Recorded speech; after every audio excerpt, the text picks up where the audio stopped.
নবীজি যেদিন পৃথিবী থেকে বিদায় নিছে, জান কবজ করছে আজরাইল, সেই দিনও নবীজির হাতে আল্লাহর কসম মিসওয়াক হাতে ছিল। বেরস না, বেরস আর টুথপেস্ট এটা ছিল না, মিসওয়াক ছিল। হ্যাঁ, মিসওয়াকের 70টা উপকার কিতাবে আছে, 69টা পুরস্কার মিসওয়াকের আল্লাহ তাআলা হাসরের ময়দানে দিবে, আর একটা দুনিয়াতে দিবে।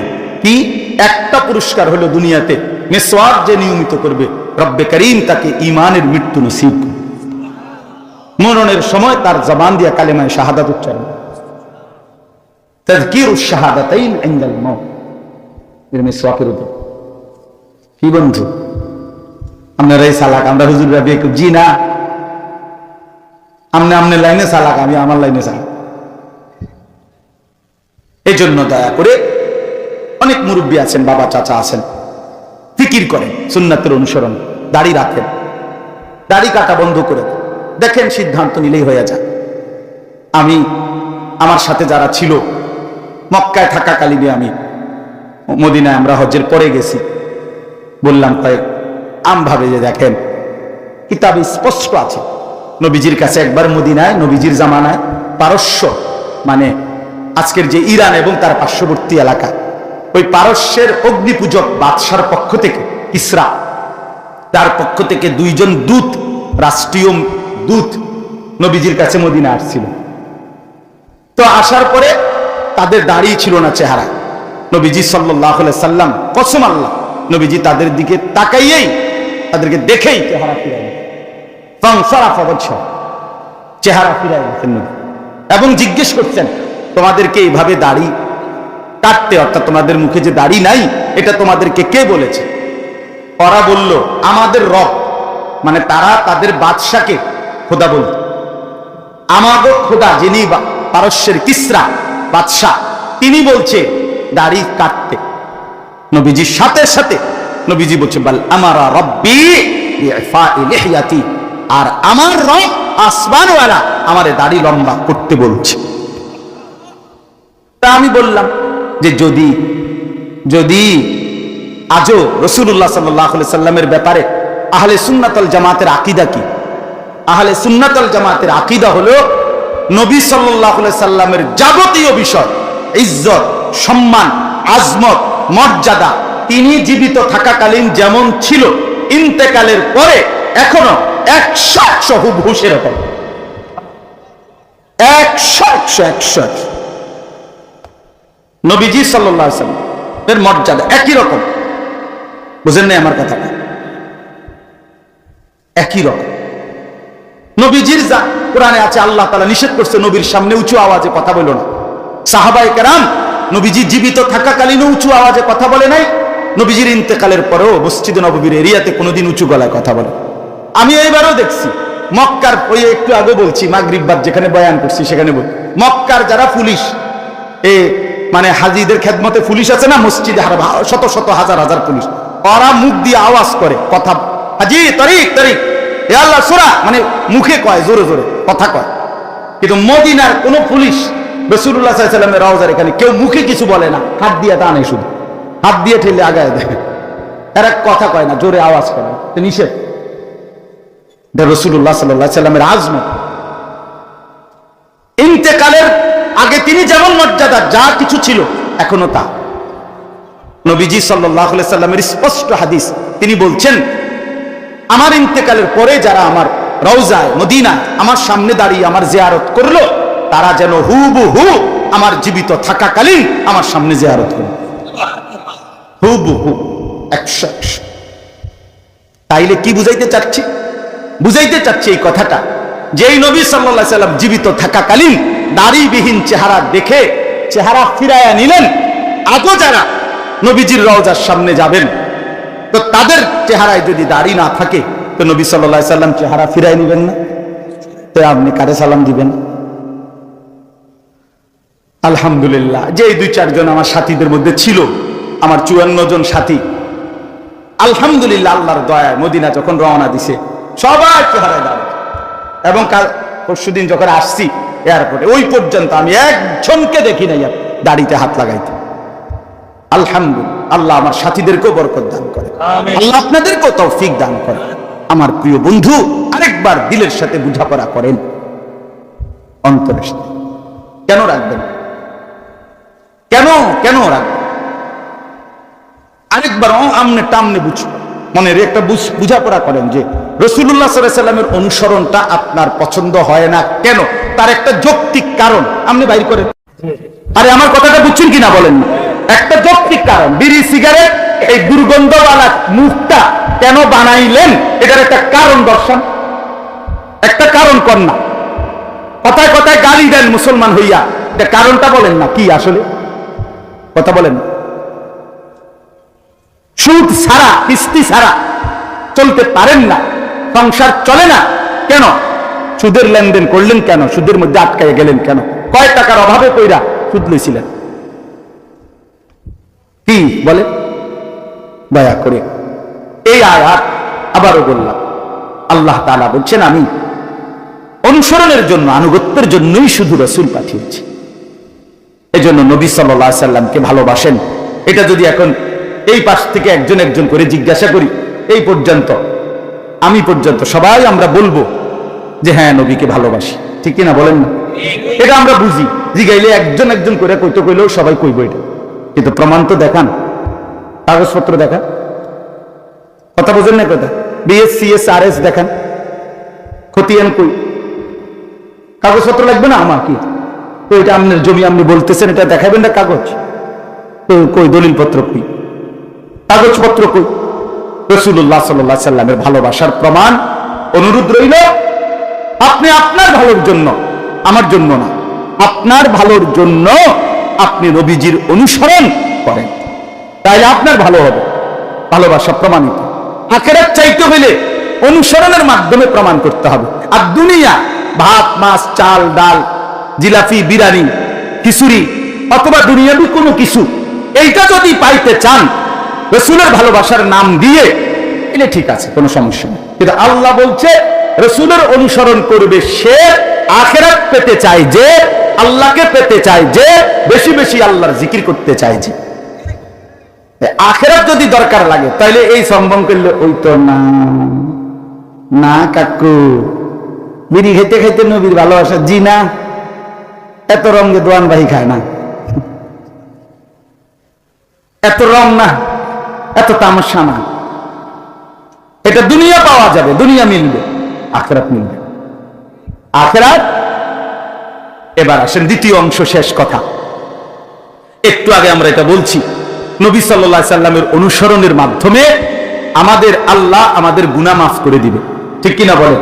ওই যে ওয়ায়াগফির লাকুম যুনুবাকুম, আল্লাহ বলছে তোমাদের গুনাহ মাফ করে দেব।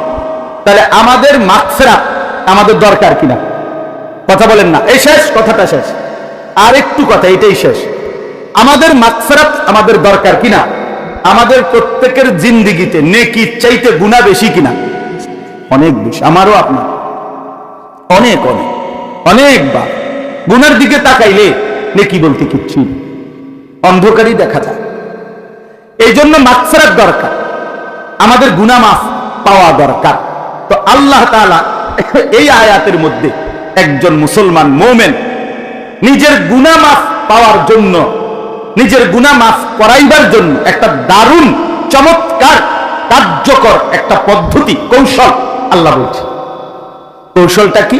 কৌশলটা হলো নবী সাল্লাল্লাহু আলাইহি সাল্লামের দরবারে ওনার সম্মুখে গিয়ে হাজির হওয়া, নবীজির সামনে গিয়ে দাঁড়ানো।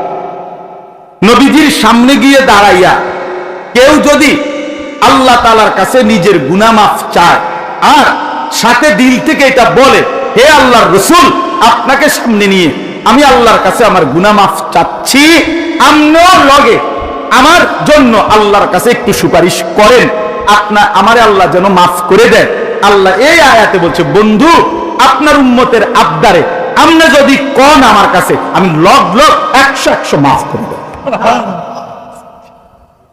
আপনি শুধু শুধু কইলে এইটাই ওয়ালাউ আন্নাহুম ইয যালামু আনফুসাহুম, রব্বুল আলামিন বলেন আমার বান্দারা যদি পুরা জিন্দেগি গুনাহ করে ফেলে, নিজের উপরে জুলুম করে ফেলে, গুনার সাগর যদি পাহাড় পরিমাণ গুনাহ করে ফেলে, কোটি কোটি গুনাহ যদি করে, জাউকা এরপরে আপনার সামনে আসে, আপনার সামনে হাজির হয়, ফাস্তাগফিরুল্লাহ এরপরে আপনাকে সামনে নিয়ে যদি আমি আল্লাহর কাছে গুনাহ মাফ চাই, ইস্তিগফার করে, ওয়াস্তাগফারা লাহুমুর রাসূল তাদের জন্য আপনি রাসূলও যদি আমি আল্লাহর কাছে একটু মাফ চান মানে সুপারিশ করেন, আপনি বন্ধুও যদি বলেন যে আল্লাহ আমার এই উম্মতকে আপনি মাফ করে দেন, লাওয়াজাদুল্লাহ তাওয়াবার রহিমা আল্লাহ বলে বন্ধু আমি ওয়াদা দিলাম সাথে সাথেই আমি আল্লাহকে আপনি তওবা কবুলকারী হিসেবেই পাবেন, আমি মাফ করে দেব। রহিমা আমি দয়াশীল, দয়াও করব মাফও করব, আমি আল্লাহ অবশ্যই মাফ করে দেব। সুবহানাল্লাহ। কেন মদিনা গেলাম, কেন মদিনা যাব, কেন নবী সাল্লাল্লাহু আলাইহি সাল্লামের রওজার সামনে দাঁড়াবো? এই জন্য আমার যে গুনাহ মাফ দরকার, দরকার না? আমার যে মাগফিরাত দরকার, আমার যে জাহান্নামের আযাব থেকে বাঁচা দরকার, এই জন্য যাও, এই জন্য যাওয়া, এই জন্য যাও। এই জন্য রাসূলুল্লাহ সাল্লাল্লাহু আলাইহি ওয়াসাল্লামের একটু আগে বললাম সমস্ত উলামায়ে কেরাম এই ব্যাপারে একমত যে এই কোনো ব্যাপারে নবীজির জীবিত থাকাকালীন যেই হুকুম ইন্তেকালের পরেও সেই হুকুম। কথা বুঝেন না? তাহলে আল্লাহ বলছে আপনার সামনে এসে যদি কেউ মাফ চায় আমি আল্লাহর কাছে, আপনিও যদি বলেন তাইলে আমি মাফ করে দেব। এটা জীবিত থাকাকালীন যেমন, ইন্তেকালের পরে এখন রাসূলুল্লাহর মদিনায় রওজা আতহারের সামনে দাঁড়াইয়া বললে, আর নবী যদি আমার দিলের দরদ আর ব্যথা দেখে, নবীর মহব্বত অনুসরণ দেখে, আর রাসূল সাল্লাল্লাহু আলাইহি ওয়াসাল্লাম যদি কুদ্দুর বলে, খোদার কসম আল্লাহ মাফ করে দেবে, মাফ করে দেবে। এটার প্রমাণ এই একটা প্রমাণ বলে শেষ করছি। কিতাবের মধ্যে, সব কিতাবে একটা বিখ্যাত ঘটনা আছে।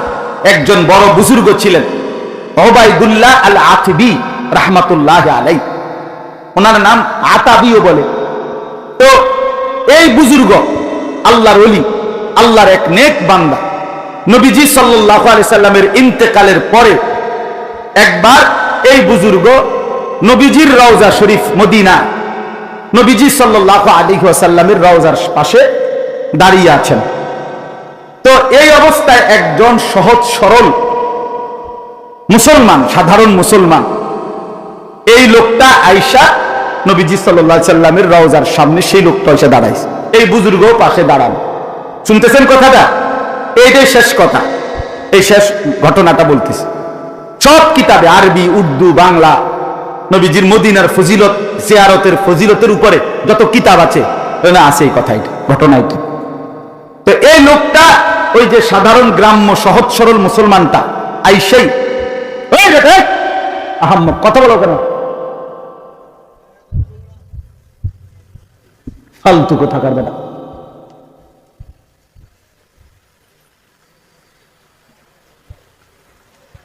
এতক্ষণ ধরে অনুরোধ করতেছি, এদিকেও কথা করে এদিকেও কথা, আশ্চর্য করে তামাশা আর কি, একটা আয়োজন করলো আর কি, আর কি কতক্ষণ কাবজা হইল, ছাড়ছে কি তা মাহফিল করছি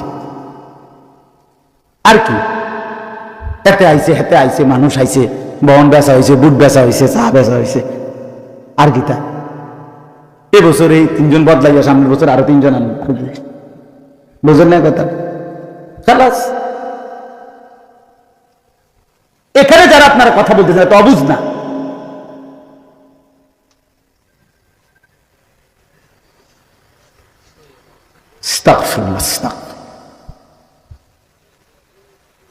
আমি এমনিতেও পারতাম, দোয়া করে দিতাম, অসুবিধা কি ছিল? আমারে আমার মাওলানা মাহমুদ ভাই, বিশ্বাস করেন না, আমি মদিনা শরীফ থেকে যখন রওনা দিছি রবিবার দিন, তখন আমাদের ফ্লাইট হলো রবিবার দিবাগত রাত 2:30, মানে সৌদি 2:30, সকাল 8টা বাজে বাসে উঠে গেছে। এরপরে যখন আমরা জিদ্দা আসছি মদিনা থেকে, এ সময় বাজে 5:30, এখানে প্রায় 7 ঘন্টার মতো বাসে আসছে। এরপরে আপনার বিমানের জন্য, ফ্লাইট বিমানের জন্য 9 ঘন্টার মতো এয়ারপোর্টে বসে আছে, 9 ঘন্টা পরে ফ্লাইট, আবার বিমানে প্রায় 6.5 ঘন্টা 7 ঘন্টা। এর আগের রাত্র যেহেতু চলে আসবো, আগের রাত্র আর ঘুমাইছি। ও রাসূলুল্লাহ সাল্লাল্লাহু আলাইহি সাল্লামের রওজায় বারবার সালাম দিছি, ঘুরে ঘুরে আইয়া, ঘুরে ঘুরে একবারে ফজরের টাইমে যখন বন্ধ করে দিবে শেষবার মানে এই সময় আমি সালাম দিছি। আবার এই আমি দেখছি, আমি তাকাইয়া পিছনের দিকে বন্ধ করে দিয়েছি, মানে আর সুযোগ নেই। তারপরে মানে অর্থাৎ আগের রাত্র আর এমনিতে কি ঘুমাইছি না, এই সব মিলাইয়া এরপরে আমি আসছি কালকে। আমি তখনই বলছিলাম মাহমুদ ভাইরে যে আমার আজকের মাহফিলটা মানে একদিনটা কমপক্ষে যেন বাদ করে দেন, আমি কষ্ট হয়ে যাবো ভাই, আমার খুব ক্লান্তি শরীরে, সারাক্ষণ ঘুম আসতেছে। আমি কিন্তু উনি আমারে কইছে, ওনার মাদ্রাসা তো আমি বয়ান করছি ওই মাদানিয়া, উনি বলছে হুজুর আমার মাদ্রাসার বয়ানটা তো কোনো সমস্যা নাই, এটা ইসলাহি মাহফিল ভিতরে হয়, আমারটা তো আমি বাদ করে দিতে পারতাম, কিন্তু এই মাহফিলটার কথা বলছে, এই ছেলেরা অনেক মহব্বত করে আয়োজন করছে, অনেক খুশি হয়েছে, তারা অনেক বক্তা আলেম ওলামা দাওয়াত দিছে, পোস্টার আমনে তারা খুশি হয়ে বলছে। তখন আমি শুধু এই মাহফিলটার কথা শুই না যে ঠিক আছে ঠিক আছে, আমি বলছি ঠিক আছে আমি এই পরে আসছে। আমার প্রচন্ড ক্লান্তি শরীরের মধ্যে, কথা বুঝছেন কি?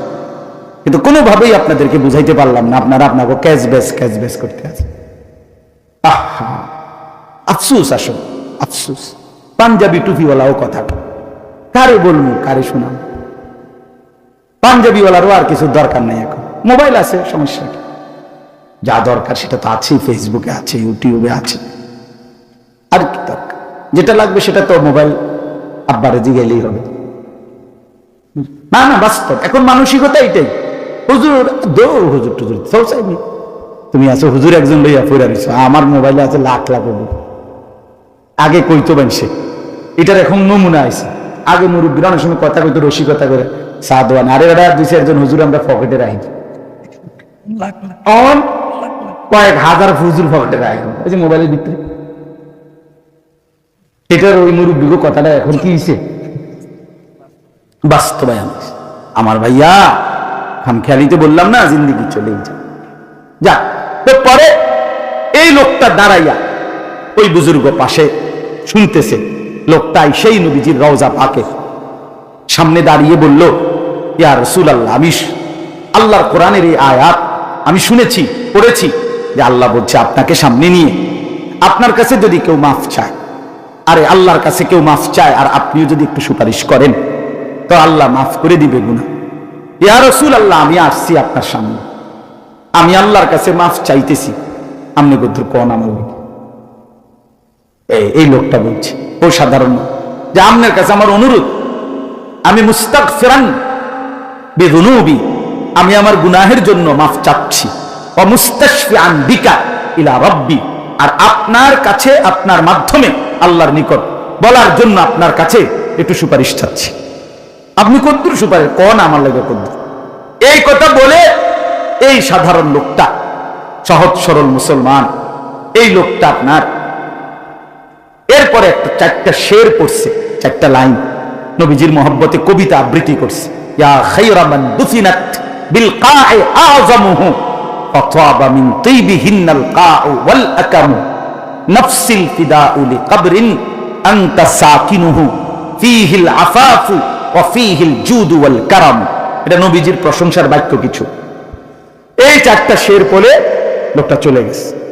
এই বুজুর্গ বলেন, ওবায়দুল্লাহ আল আতাবি রাহমাতুল্লাহ আলাইহি বলেন, একটু পরেই নবীজির রওজা থেকে বের হয়ে আমি এক জায়গায় বসছি, আমার একটু হেলান দেওয়াতেই আমার চোখে ঘুম চলে আসছে। ওই বুজুর্গ যিনি দাঁড়াইয়া শুনছিল লগে, কথা বুঝছেন কেন?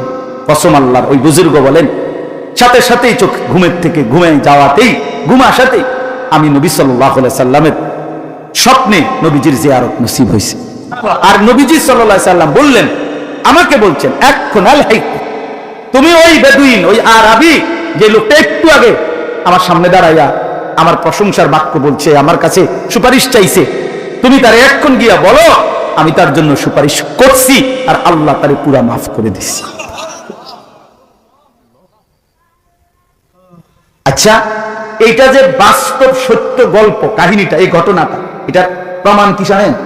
প্রমাণ হলো এখনো আজকে 1000 বছর 100 বছর পরেও এখনো আজকের এখনো রাসূলুল্লাহ সাল্লাল্লাহু আলাইহি ওয়াসাল্লামের রওজা মুবারক যেখানে দাঁড়িয়ে সালাম দেয় হাজী সাহেবরা, যেখানে দাঁড়াই, এখানের মাঝের দুই খুঁটিতে ঠিক মাঝখান বরাবর, আমি প্রতি বছর গেলেই যখনই যাই আমার হাজি যারা লগে থা আমার সাথে, তারপরে দেখাই স্বর্ণের অক্ষর, স্বর্ণ দিয়ে মোড়ানো অক্ষরে এই 4টা শের কবিতার এই লাইন 4টা এখনো আছে, আজও আছে, এখনো আছে, এখন আমি দেখাইছি। ওই ব্যাটা এটার কথাই, এই সাধারণ এই লোক কিন্তু বলছেটা কি? হ্যাঁ মিয়া, আজও আছে।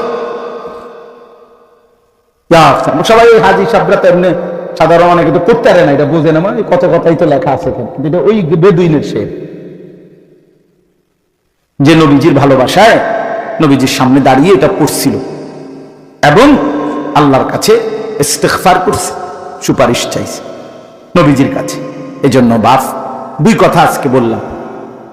এক নাম্বার কথা হলো রাসূলুল্লাহ সাল্লাল্লাহু আলাইহি সাল্লামকে যদি ভালোবাসেন অনুসরণ করতে হবে, আর নবীজিকে প্রেরণের উদ্দেশ্যই নবীজির অনুসরণ, বলেন না কি? আর দুই নাম্বার কথা হলো মক্কা এবং মদিনার জিয়ারত, আল্লাহর ঘর এবং রসুলের রওজা পাকের জিয়ারত, এটার স্বপ্ন দেখবেন। কি বলে? এটা দিলের মধ্যে তামান্না করবেন, মনে মনে বলবেন, মনে মনে চেষ্টা করবেন, প্রস্তুতি নিবেন যে মাওলা আমি কখন আপনার ঘর দেখব, আমি রসুলের রওজায় যাব কখন, ওই কালো গিলাফ দেখব কখন, ওই সবুজ গম্বুজ দেখব কখন, আপনার বন্ধুর সামনে দাঁড়াবো কখন।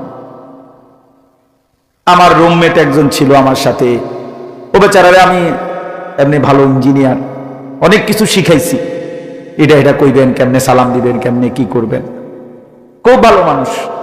উনি রাসূলুল্লাহ সাল্লাল্লাহু আলাইহি ওয়াসাল্লামের রওজা শরীফের সামনে কাছে গিয়ে বাইর হইয়া পরে আমার কজরে আমি সব ভুলে গেছি, আমি আর কিচ্ছু মনে নাই আমার, কি বলবো আমি, নবীজির সামনে দাঁড়িয়ে ভাবতেই সব ভুলে গেছি। এই জন্য বাপ এটা কেমন অনুভূতি বিশ্বাস করেন, এটা বোঝানো সম্ভব না। 1450 বছর ধরে যার আলোচনা পৃথিবীর রন্ধ্রে রন্ধ্রে হচ্ছে, সেই তিনি ওইখানে এবং জীবিত, হায়াতুন নবী সাল্লাল্লাহু আলাইহি ওয়াসাল্লাম, সশরীরে জীবিত। এজন্য দয়া করে আজকে বললাম হজ্জের জন্য, আল্লাহর ঘর জিয়ারতের জন্য, রাসূলুল্লাহ সাল্লাল্লাহু আলাইহি ওয়াসাল্লাম মানে নবীজির জিয়ারত করতে হলে আপনাকে হজ বা উমরায় যাইতে হবে। কথা বুঝছেন কিনা? এটার স্বপ্ন দেখে প্রস্তুতি নেন, অল্প 1000 টাকা করে জমান, 500 টাকা করে জমান, আলগা একটা জায়গা, মাওলা আপনার ঘর দেখব বলে 1000 টাকা দিয়ে কতদিন পরে টাকার 8 লাখ টাকা কোন সময় বুক, কত বছর লাগবে? না না, আপনার মহব্বত আল্লাহর পাক দেখলে, বান্দার ভালোবাসা দেখলে আল্লাহ তাআলাই ব্যবস্থা করে। আমার পরিচিত এক হাজী সাহেব, উনি দেখা হয়েছে ওখানে মদিনায়, বললাম আমি জানি উনি খুব দুর্বল মানুষ, আমি বললাম কখন আইলেন বা আর কে আসছে আপনার সাথে? আমার বিবিরি নিয়ে আসছে। আমি বললাম আপনি কোন কি, আপনি দুইজনে আসছেন হচ্ছে? হ্যাঁ, কেমনে আসলে? হুজুর বিবি একদিন কাইন্দা কইছে আল্লাহর ঘর দেখবো, একটু জমি ছিল, জমি বেচাইছি, আইসা পড়ছে। আচ্ছা বলেন মালিক কেমন খুশি হয়েছে? হ্যাঁ, আল্লাহ চাইলে তাকে এর চাইতে বেশি দিতে পারেন। 3 শতক জায়গা আল্লাহর কাছে বেশি তো। এই জন্য দয়া করে এখন থেকেই স্বপ্ন দেখেন যুবক ছেলেরা, তোমরাও ভাইয়া, কত কিছুই তো দেখতে মন চায়, কক্সবাজার দেখতে মন চায়, কুয়াকাটা দেখতে মন চায়, কত বাংলাদেশের বা বাহিরের কত চাকচমক, কত বিনোদন পার্ক, কত কিছু দেখতে মন চায়। তো কালো গিলাফ আল্লাহর ঘর, ঠিক আছে, জেনারেটর আছে, আসালু মাশাআল্লাহ। এই জন্য যুবক ভাই তোমাদেরকে বলি, নওজোয়ান চলো না একবার দিল থেকে নিয়ত করো আল্লাহর ঘর দেখব, বলো না ভাইয়া? আল্লাহর ঘর দেখতে তো মন চাওয়া দরকার। নবীজির রওজা, সবুজ গম্বুজ, রওজা পাক, সেটাও তো দেখার ইচ্ছা থাকা দরকার। এর চাইতে বড় ইচ্ছার কি হইতে পারে, এর চাইতে বড় আকাঙ্ক্ষার কি হইতে পারে? এই জন্য দয়া করে প্রত্যেকেই সুন্নাতের অনুসরণ, রাসূলুল্লাহ সাল্লাল্লাহু আলাইহি ওয়াসাল্লামের অনুসরণ শুরু করবেন। বলেন ইনশাআল্লাহ। মিসওয়াক ব্যবহার করেন, দাড়ি রাখেন, হ্যাঁ, খাওয়ার সময়, খাওয়ার শেষে, ঘুমের সময়, ঘুমের পরে, টয়লেট বাথরুমে ঢুকতে বের হইতে, মসজিদে ঢুকতে বের হইতে কি কি সুন্নত নবীজির একটু দুইটা চারটা করে করে শিখেন, পালন করেন। উপার্জন হালাল হারাম পয়সা চলেন, বউ বাচ্চারে কেমনে নামাজি বানানো যায় ফিকির করেন, একটু উদ্যোগ তো নেন, কিছু কিছু চেষ্টা তো করেন। আর সম্ভব না আমার, বুঝি হুজুর কথা ভালোই কইছেন, আসলে হইতো না, এটা তো অপদার্থের কথা, এটা তো দজভঙ্গ মানুষের কথা, এটা তো ফালতু মানুষের কথা নিয়ে হইতো না, খাইতাম না, খানা খাইবেন না, খামো ভাত খাইতাম না, বাবা খানা দাবাত খাবিন নি, হ খামো, আর তো গুস্ত লবেন নি, চাচা হালো মো গুস্ত কানা লো, খানা 100 কামের কথা কইলে হবে নাই। কেন? দুনিয়া তো ভোগ করতে কোনো পিছপা হন না, তো আখিরাতের জন্য প্রস্তুতি নেবেন না? কথা বলেন না কেন? এই জন্য আমরা প্রত্যেকে ইনশাআল্লাহ আজকে নিয়ত করলাম যে আমরা রাসূলুল্লাহ সাল্লাল্লাহু আলাইহি ওয়াসাল্লামের সুন্নাত অনুসরণ করব। ইনশাআল্লাহ শুধু কইয়া শেষ করলে হবে না, আপনাকে শিখতে হবে, জানতে হবে, জিজ্ঞেস করতে হবে, হবে কিনা বলে। একটা তো একদম সরাসরি বললাম, মেসওয়াক জীবনে দেখেন নাই কোনোদিন, এমন একজন ভাগ্যবান হাত উঠানছে, বলি না হুজুর আমি এই মেসওয়াক যে কয়ডারে, এইটা আমি জীবনে